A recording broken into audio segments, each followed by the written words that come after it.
بسم اللہ الرحمن الرحیم۔ ہمت ٹی وی کے معزز ناظرین، السلام علیکم ورحمۃ اللہ وبرکاتہ۔ دوستو، کہتے ہیں بنی اسرائیل میں ایک شخص تھا جس کا نام نسو تھا۔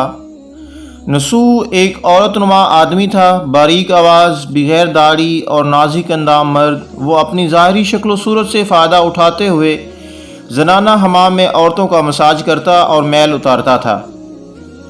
کوئی بھی اس کی حقیقت نہیں جانتا تھا، سبھی اسے عورت سمجھتے تھے۔ یہ طریقہ اس کے لیے ذریعہ معاش بھی تھا اور عورتوں کے جسم سے وہ لذت بھی لیتا تھا۔ کئی بار ضمیر کے ملامت کرنے پر اس شخص نے اس کام سے توبہ بھی کی، لیکن ہمیشہ وہ اپنی توبہ توڑتا رہا۔ ایک دن بادشاہ کی بیٹی حمام آ گئی۔ حمام اور مساج کرنے کے بعد پتہ چلا کہ اس کا ایک بہت ہی قیمتی ہیرا کھو گیا ہے۔ بادشاہ کی بیٹی نے کا حکم دیا کہ سب کی تلاشی لی جائے۔ سب کی تلاشی لی گئی لیکن ہیرا نہیں ملا۔ نسو رسوائی کے ڈر سے ایک جگہ چھپ گیا۔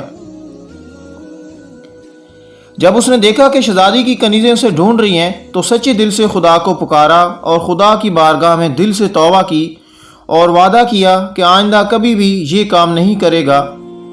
اس نے کہا، یا اللہ، اے خدا، میری لاج رکھ لے۔ اے مولا، میں تجھ سے التجا کرتا ہوں، آج میری عزت رکھ لے۔ دعا مانگ ہی رہا تھا کہ اچانک باہر سے آواز سنائی دی کہ نسو کو چھوڑ دیا جائے، ہیرا مل گیا ہے۔ نسو نے آنکھوں سے آنسو پوچھتے ہوئے شہزادی سے اجازت چاہی اور رخصت ہو کر گھر آ گیا۔ نسو نے قدرت کا کرشمہ تو دیکھ ہی لیا تھا اور ہمیشہ کے لیے اس کام سے توبہ کر لی۔ کئی دنوں سے حمام نہ جانے پر ایک دن شہزادی نے بلاوا بھیجا کہ حمام آ کر میرا مساج کرے، لیکن نسو نے بہانہ بنایا کہ میرے ہاتھ میں درد ہے، میں مساج نہیں کر سکتا۔ نسو نے دیکھا کہ اس شہر میں رہنا اس کے لیے مناسب نہیں ہے، سبھی عورتیں اس کو چاہتی ہیں اور اس کے ہاتھ سے مساج لینا پسند کرتی ہیں۔ چنانچہ جتنا بھی غلط طریقے سے مال کمایا تھا، نسو نے سب غریبوں میں بانٹ دیا اور اس شہر سے نکل کر کئی میل دور ایک پہاڑی پر ڈیرا ڈال کر اللہ کی عبادت میں مشغول ہو گیا۔ ایک دن اس کی نظر ایک بھینس پر پڑی جو اس کے قریب گھاس چر رہی تھی۔ اس نے سوچا کہ یہ کسی چرواہے سے بھاگ کر یہاں آ گئی ہے، جب تک اس کا مالک نہیں آ جاتا تب تک میں اس کی دیکھ بھال کر لیتا ہوں۔ لہذا اس کی دیکھ بھال کرنے لگا۔ کچھ دن بعد ایک تجارتی قافلہ راستہ بھول کر ادھر آ گیا جو سارے پیاس کی شدت سے نڈال تھے۔ انہوں نے نسو سے پانی مانگا۔ نسو نے سب کو بھینس کا دودھ پلایا اور سب کو سیراب کر دیا۔ قافلے والوں نے نسو سے شہر جانے کا راستہ پوچھا۔ نسو نے ان کو آسان اور نزدیکی راستہ دکھایا۔ نسو کے اخلاق سے متاثر ہو کر تاجروں نے جاتے ہوئے اسے بہت سارا مال بطور تحفہ دیا۔ نسو نے ان پیسوں سے وہاں کنواں کھدوایا۔ آہستہ آہستہ وہاں لوگ ہنسنے لگے، بسنے لگے اور عمارتیں بنانے لگے۔ وہاں کے لوگ نسو کو بڑی عزت اور احترام کی نگاہ سے دیکھتے تھے۔ رفتہ رفتہ نسو کی نیکی کے چرچے بادشاہ تک جا پہنچے۔ بادشاہ کے دل میں نسو سے ملنے کا اشتیاق پیدا ہوا۔ اس نے نسو کو پیغام بھیجا کہ بادشاہ آپ سے ملنا چاہتے ہیں، مہربانی کر کے دربار تشریف لے آئیں۔ جب نسو کو بادشاہ کا پیغام ملا، اس نے ملنے سے انکار کر دیا اور معذرت چاہی کہ مجھے بہت سارے کام ہیں، میں نہیں آ سکتا۔ بادشاہ کو بہت تعجب ہوا، مگر اس کی بے نیازی کو دیکھ کر ملنے کی طلب اور بڑھ گئی۔ بادشاہ نے کہا کہ اگر نسو نہیں آ سکتا تو ہم خود اس کے پاس چلے جاتے ہیں۔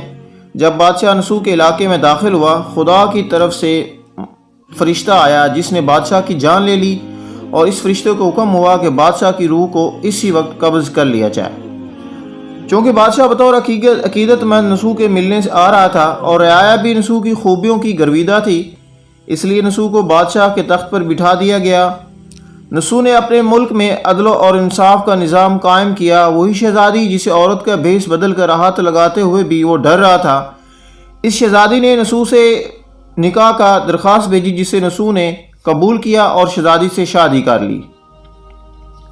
ایک دن نسو دربار میں بیٹھا لوگوں کی دادرسی کر رہا تھا کہ ایک شخص وارد ہوا اور کہنے لگا کہ کچھ سال پہلے میری بھینس گم ہو گئی تھی، بہت ڈھونڈا مگر نہیں ملی، برائے مہربانی میری مدد فرمائیں۔ نسو نے کہا کہ تمہاری بھینس میرے پاس ہے، آج جو کچھ میرے پاس ہے وہ تمہاری بھینس کی وجہ سے ہے۔ نسو نے حکم دیا کہ اس کے سارے مال اور دولت کا آدھا حصہ بھینس کے مالک کو دے دیا جائے۔